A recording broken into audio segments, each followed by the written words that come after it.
Alors, mesdames et messieurs, bonjour. Normalement, nous avons prévu 3 interventions et on vous prie d'attendre, de patienter quelques minutes. On voudrait savoir si monsieur Jacques Frémaux, qui devrait intervenir ce matin, est bien là. Compte tenu du dédale des salles, je crois qu'on peut se permettre de lui accorder quelques minutes, s'il est là, bien sûr.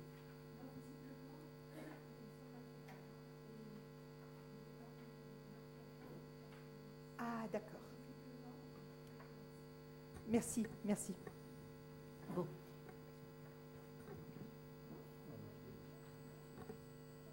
Non, pas du tout. Bon, pour cet atelier, il est placé sous le signe de l'administration de l'encadrement et de la répression. Normalement, nous avions 3 interventions. Celle de Raphaël Branche, ici présente, autour des nouveaux colons, l'installation des militaires français démobilisés en Algérie entre 1956 et 1962. Celle de M. Rachem, ici à ma droite, les militaires nord-africains dans l'armée française pendant la Seconde Guerre mondiale. Et enfin, celle de M. Jacques Frémaux, dont on regrette l'absence, autour de l'Algérie coloniale, la constante militaire dans le pouvoir français. Alors, je vous propose, si vous voulez bien, donc nous avons du temps, nous pouvons travailler jusqu'à midi moins quart, je crois.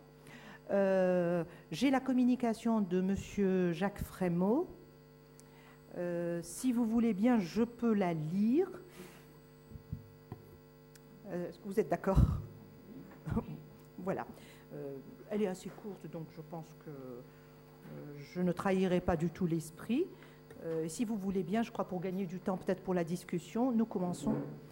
Donc, la communication de M. Jacques Frémaux porte comme titre « Constante militaire dans l'Algérie coloniale ». Alors, pour ceux qui ne connaissent pas Jacques Frémaux est professeur à Paris 4, donc à la Sorbonne à Paris. L'armée française est à l'origine, dit-il, de l'Algérie coloniale, dont les 30 premières années pourraient se résumer à celles de la conquête. Elle est tout aussi présente lors de la disparition de celle-ci au profit d'une Algérie indépendante. Cela suffit pour tenter de saisir, sur un peu plus d'un siècle, le modèle de domination qu'elle construit et les méthodes à partir desquelles elle impose ou tente d'imposer l'après-française entre guillemets. Ce faisant, on n'échappera pas aux schémas et aux simplifications, mais on espère contribuer à faire mieux comprendre la place de l'armée dans l'histoire de ce qu'il est convenu d'appeler, entre guillemets, l'Algérie française. Une première partie donc sur l'armée d'Afrique, constructrice d'une certaine Algérie, avec en sous-titre l'Algérie coloniale, royaume des militaires, point d'interrogation. Il est à peine besoin de souligner que l'Algérie des années 1830-1870 se trouve dans les conditions qui définissent les guerres coloniales. La guerre qui s'y mène ne correspond pas au schéma de la guerre moderne, qui consiste à chercher les armées ennemies, à chercher, entre guillemets, c'est une citation, chercher les armées ennemies, centre de la puissance adverse, les battre et les détruire, prendre pour cela la direction et la tactique qui y conduisent le plus sûrement. La citation est de Ferdinand Foch. L'armée doit avant tout assurer la domination française, non contre d'autres armées, mais contre un milieu à la fois physique et humain de refus, celui d'une nature et d'une société qui se hérissent d'obstacles multiples et quotidiens, sans cesse renouvelés. Climat, langue, mœurs, religion dressent autant de barrières à la conquête, facilitent ou alimentent résistance et insurrection. Une conquête militaire était-elle indispensable? Sans vouloir écrire l'histoire, on peut se demander ce qui se serait passé si le choix des dirigeants français, débattu dès 1827, s'était porté sur une attaque directe sur Alger, menée essentiellement par la marine, appuyée par un corps de débarquement formé de détachements des équipages de la flotte et de soldats des troupes de marine. Probablement, en cas de succès, le souci traditionnel et naturel des amiraux de ne pas hasarder leurs forces au-delà de la portée des canons de leurs vaisseaux et la faiblesse des unités à terre auraient-ils dicté une politique timide. Le pouvoir d'Abdelkader dans l'ouest et celui du Bey Ahmed dans l'est auraient eu le temps de s'affermir. L'implication assez probable de la France sur la rive sud de la Méditerranée aurait sans doute pris par la suite l'aspect d'un ou plusieurs protectorats, à l'instar de ce qui eut lieu plus tard en Tunisie et au Maroc. Mais la solution retenue consiste, comme l'avait préconisé le commandant Boutin en 1808, à débarquer dans la presqu'île de Sidi Fredj une puissante force terrestre destinée à marcher sur Alger et à s'en emparer. Ce choix donne priorité à l'armée et à son chef, le maréchal de Bourmont. Celui-ci, qui reçut explicitement en cas de différend voix prépondérante sur l'amiral Duperré, responsable de la flotte, impose à ce dernier l'exécution du plan. Dans une lettre du 15 juillet 1830, il pousse le gouvernement du roi à la conservation de la conquête, alors que le Premier ministre Polignac paraît plus hésitant, ou en tout cas plus prudent. Très vite, il prend des initiatives qui ancrent la présence de la France en Algérie. Dès le 23 juillet, il mène une reconnaissance sur Blida, sans doute animé par le souci de mieux assurer la sécurité éloignée de ces 30 000 hommes. Bonne et Oran sont occupés début août, quitte à être évacués au bout de quelques jours à l'annonce de la Révolution de juillet. La conquête d'Alger est désormais l'apanage de l'armée de terre et l'Algérie une dépendance du ministère de la guerre. Elle le restera jusqu'en 1870. Certes, les incertitudes des débuts n'ont pas permis le maintien des 37 000 hommes du corps expéditionnaire de juillet 1830. Les effectifs ont diminué dans les années suivantes. Mais la croissance recommence avec l'expédition de Constantine, plus de 40 000 hommes, et s'accentue avec la guerre menée contre Abdelkader, près de 65 000 hommes à la fin de 1840. Le gouvernement de Bugeaud correspond à un effort sans cesse accentué. Plus de 75 000 hommes dans la période 1841-44, plus de 80 000 dans la période 1844-1845, près de 100 000 en 1846 et au début de 1847. La décroissance qui suit n'est que relative. Entre 1848 et 1870, l'effectif tourne le plus souvent autour de 65 000 hommes, mais peut s'accroître en période d'opération. Près de 100 000 soldats sont mis à la disposition de Randon pour la conquête de la Kabylie. Près de 80 000 sont attribués à Pélissier pour écraser la révolte des Ouled Sidéchir de 1864 et plus de 80 000 hommes à l'amiral de Guédon pour mettre fin à l'insurrection kabyle de 1871. Il faut comparer ces chiffres à l'effectif global des 300 000-400 000 hommes dont dispose alors l'armée française. Effectif tout théorique, le nombre de soldats disponibles aux armées étant inférieur à 200 000, comme on le voit en 1870. L'armée et la domination. Il n'est pas faux de considérer que Bugeaud fut, sinon toujours le fondateur, du moins l'infatigable propagandiste, par ses discours, ses proclamations, ses circulaires et ses écrits, d'une certaine représentation de la mission de l'armée en Afrique. C'est lui qui fait de l'armée l'instrument unique chargé d'assurer la sécurité de la colonie par l'écrasement de toutes les résistances et par la domination exclusive du drapeau français. C'est sous son gouvernement qu'achèvent de s'organiser les corps indigènes, tirailleurs et spahis, mais aussi que se confirme l'emploi indispensable des supplétifs Goum et Marzen. C'est aussi au cours de son gouvernorat que s'organise durablement l'institution des bureaux arabes chargés d'assister le commandement. Contrôlant les chefs, auscultant la société locale, préoccupés avant tout de sécurité, méfiants envers la colonisation, les bureaux arabes se superposent à des pratiques et à des modes de production qu'il leur paraît dangereux de changer sans risquer la catastrophe. Pouvoir de transition, ils sont à la source d'une pratique de commandement militaire dont le produit le plus célèbre fut le maréchal Lyautey et qui s'est maintenu sous des dominations diverses en Afrique du Nord jusqu'aux indépendances. Affaires indigènes du Maroc et du Sud tunisien, affaires sahariennes pour le cadre du Sahara algérien, puis c'est-à-dire section administrative spécialisée durant la guerre d'Algérie, ainsi qu'au Proche-Orient entre les deux guerres, sous l'appellation de services spéciaux du Levant. L'armée peut ainsi se considérer comme un cadre indispensable des sociétés indigènes traditionnelles. L'armée échoue cependant à s'assurer le monopole de la direction politique, du développement et du progrès. Une telle extension des prérogatives des militaires est étrangère, en effet, aux conceptions des dirigeants français qui limitent les tâches de l'armée à la sécurité immédiate.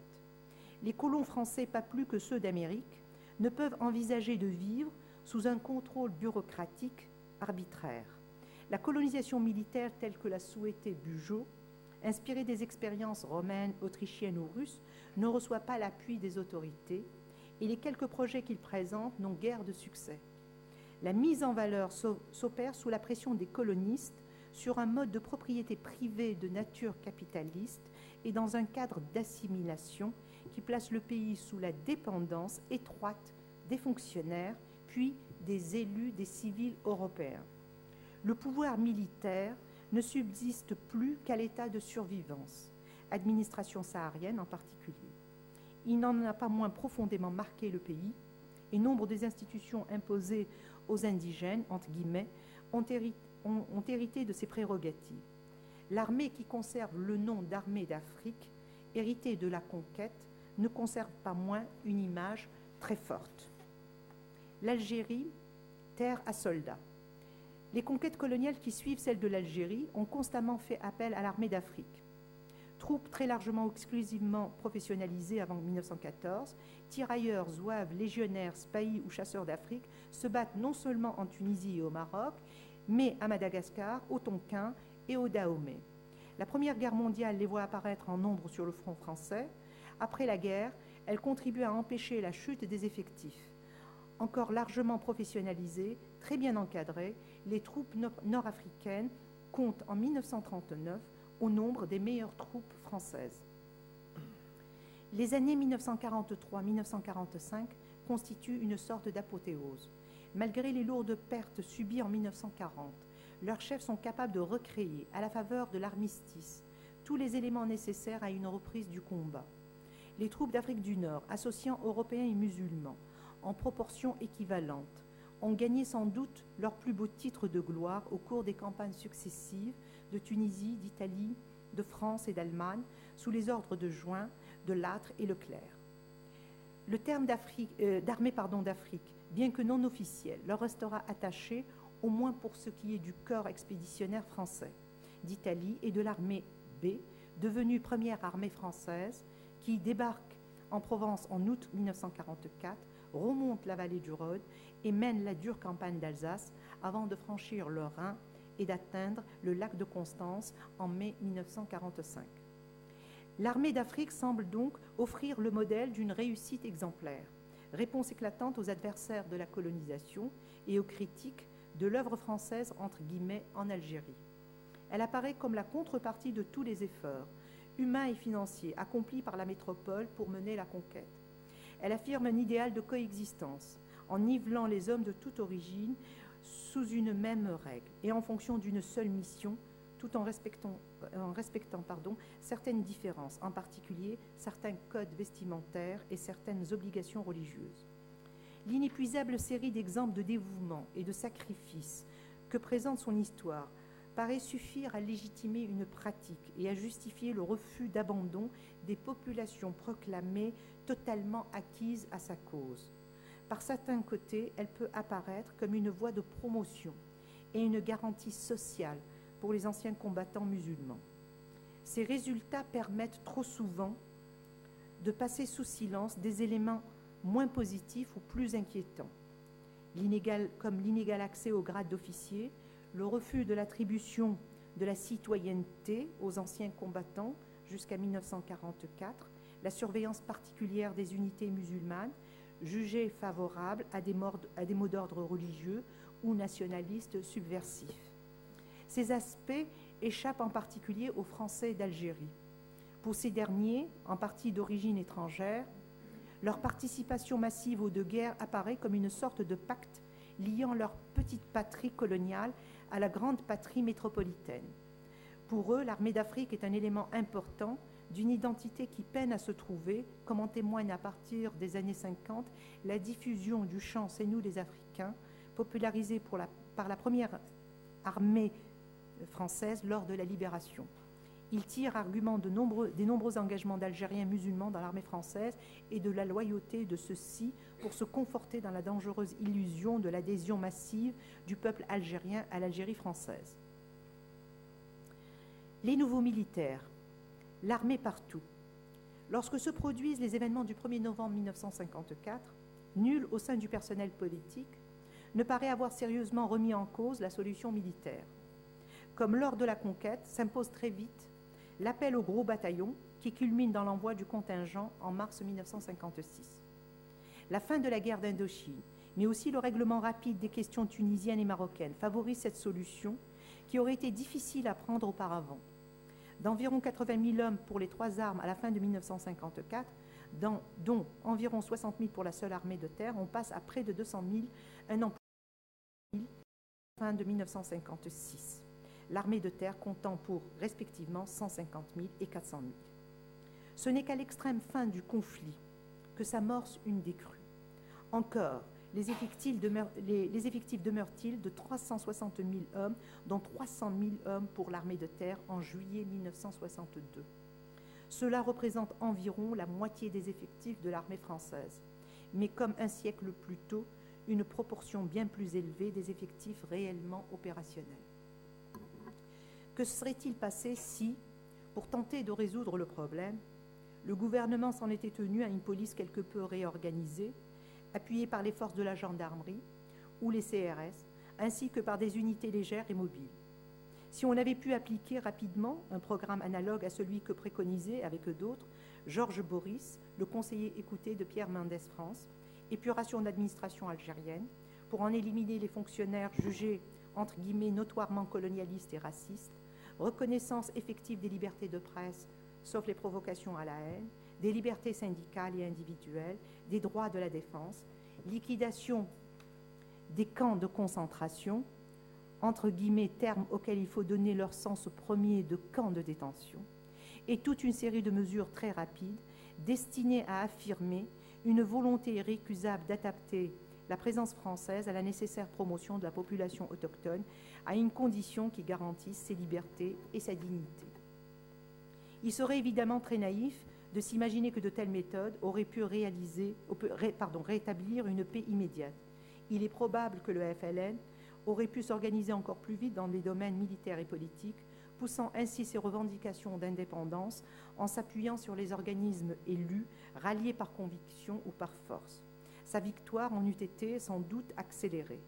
Peut-être, cependant, aurait-elle pu être négociée dans de meilleures conditions par un gouvernement français appuyé sur une opinion plus sereine et une armée moins meurtrie, voire sur des Français d'Algérie moins intoxiqués par la propagande. Par ailleurs, la composition même du mouvement nationaliste, échappant à la fois à l'hécatombe provoquée par la répression et à l'impitoyable épuration interne provoquée par les dissensions, n'aurait probablement pas été la même.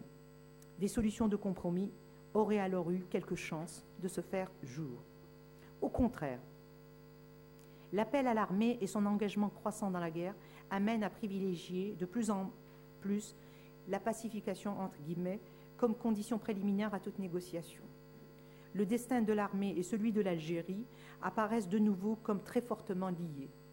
De même que Bugeaud proclamait en 1845 que la sécurité constituait le premier de tous les besoins, la source de tous les progrès, Robert Lacoste, présentant son programme de réforme, annonce, je cite, qu'il n'est pas vrai que nous ayons à subordonner à quoi que ce soit le rétablissement de la sécurité, c'est là un impératif absolu. Ceci a pour résultat de faire reculer indéfiniment la fin de la guerre, la victoire étant confondue avec la défaite complète de l'adversaire, ce qui accentue le caractère total du conflit. Cette exigence conduit à donner à l'armée des responsabilités accrues sur le terrain. En 1959, dans la plupart des arrondissements qui correspondent au secteur militaire, il y en a 76, l'autorité militaire est seule responsable du maintien de l'ordre, tandis que les autorités civiles, c'est-à-dire les sous-préfets, placés sous l'autorité des militaires, exercent le reste de leurs attributions. Des généraux commandants de zone exercent les pouvoirs préfectoraux dans 8 départements sur 13, en l'absence de tout préfet. 2 autres connaissant le système dit de l'unité de commandement, les préfets y étant placés sous l'autorité des généraux. 2 seulement sont dirigés par des préfets. Le gouvernement de la Ve République s'emploiera tardivement et imparfaitement à rétablir la prééminence du pouvoir civil, notamment par une série de décrets de 1960. Pas plus que lors de la conquête, les opérations militaires menées sur le terrain ne paraissent constituer la solution unique. La sous-administration paraît une des causes des progrès du FLN. Elle abandonne les campagnes aux agents de la rébellion, entre guillemets. Elle manifeste le désintérêt des gouvernements français pour les masses rurales. Elle empêche toute politique de promotion en matière de santé, d'éducation et de formation. Seule l'armée, grâce aux ressources, notamment de la masse de spécialistes que fournissent les hommes du contingent, paraît fournir les moyens de remédier à ces carences, au moins de manière transitoire.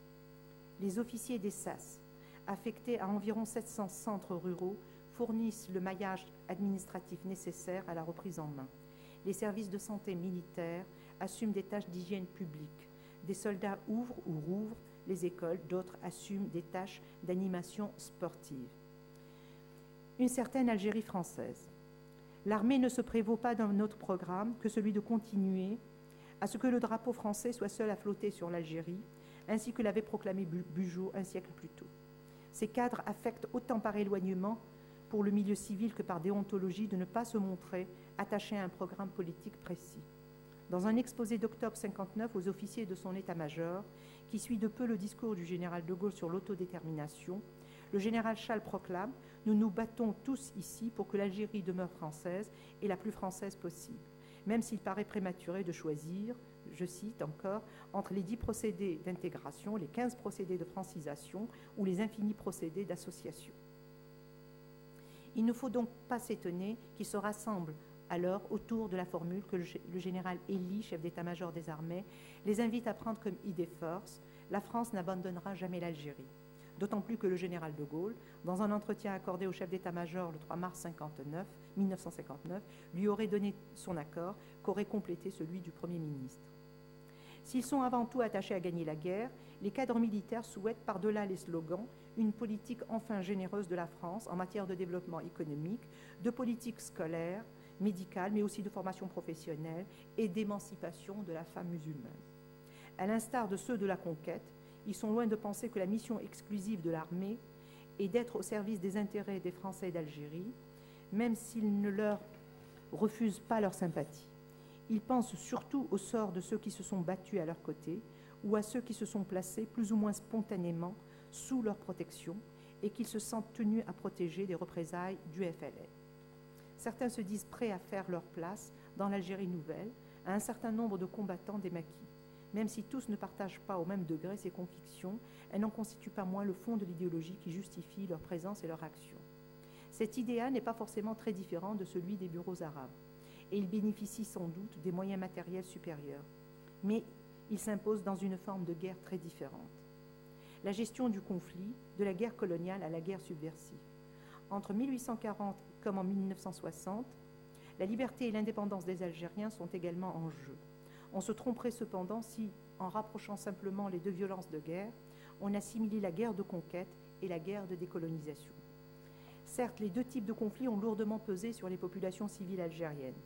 Dans les deux cas, il serait totalement erroné de comparer l'armée française à l'armée allemande nazifiée de la Deuxième Guerre mondiale ou de l'accuser de génocide. On ne peut pour autant, sauf à méconnaître la nature de toute guerre, faire coïncider sa représentation avec l'image humaniste que cherchent à imposer des partisans maladroits. La liste des excès, des humiliations et même des crimes de guerre est très longue. Trop souvent, les comportements d'un adversaire qui, c'est le moins qu'on puisse dire, ne se sent pas davantage tenu de se conformer à des principes religieux ou moraux, tient lieu de justification. La question est rarement posée de savoir si la violence des réponses correspond bien au but recherché, ou si la nécessité de recourir à ces méthodes ne revient pas tout simplement à discréditer le combat contre l'indépendance. Il existe cependant une nette différence entre les deux conflits. Entre 1840, l'enjeu essentiel est le pouvoir. Il s'agit non pas de détruire la société algérienne, mais bien au contraire de forcer les notabilités rurales à accepter la domination française en échange de garanties données à leur position. L'armée constitue la force qui peut obliger ces notables à se résigner à la paix, en faisant succéder la négociation à la guerre, entraînant avec eux la masse de leurs clients et de leurs sujets, peu accoutumés à se vivre comme libres et indépendants. En 1960, l'enjeu essentiel est l'ensemble du peuple algérien. La France, par la voix du général de Gaulle, le 4 juin 1958, a fini par le reconnaître comme un ensemble de citoyens, femmes comprises. C'est lui désormais, et non plus les notables, qui est sommé de signifier son adhésion à la France. Le terme de basculement, cher aux officiers de l'action psychologique, exprime cette réalité.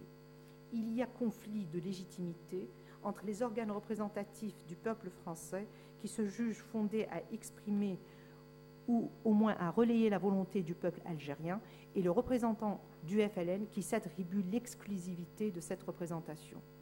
Dans ces conditions, le modèle du bureau arabe, adapté à un dialogue avec les notables, structure de plus en plus vétuste de la société algérienne, se trouve largement dépassé. Même s'il subsiste une identité forte, marquée par des traits prégnants de mentalité, il est d'ailleurs devenu impossible à l'armée de coiffer une pyramide sociale dans laquelle le fellah n'occupe plus une place fondamentale. Les SAS n'ont pas, à l'inverse des bureaux arabes de la conquête, l'oreille du commandement. L'initiative revient au 5e bureau, c'est-à-dire l'action psychologique, et aux théoriciens de la guerre subversive. Le programme se résume à instrumentaliser le concept d'intégration.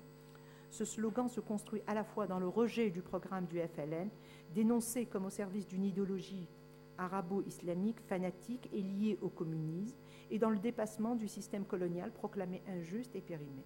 Mais ces potentialités généreuses, que contredisent la violence de la répression, ne peuvent être exploitées. Il finit par isoler l'armée en proposant un projet de moins en moins populaire en France.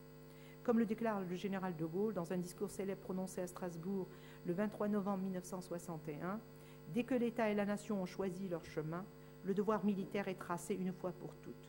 Hors de lui, il n'y a que des soldats perdus. » En conclusion, l'armée s'est trouvée par 2 fois confrontée à des problèmes qu'il a dépassés face à des États dépourvus de véritables politiques. Aussi bien en 1840 qu'en 1954, le gouvernement n'a pas de politique algérienne. En 1840, il hérite d'une présence en Algérie qu'il n'a pas voulu et affronte une opposition armée que s'est cristallisée Abdelkader sur une partie du territoire algérien. En 1954, il doit réagir à une insurrection armée. Dans les 2 cas, il lui est impossible d'élaborer une réponse politique qui s'appuie sur l'ensemble des partisans de la paix et non uniquement sur le petit nombre d'Algériens acquis à la réunion de leur pays à la France.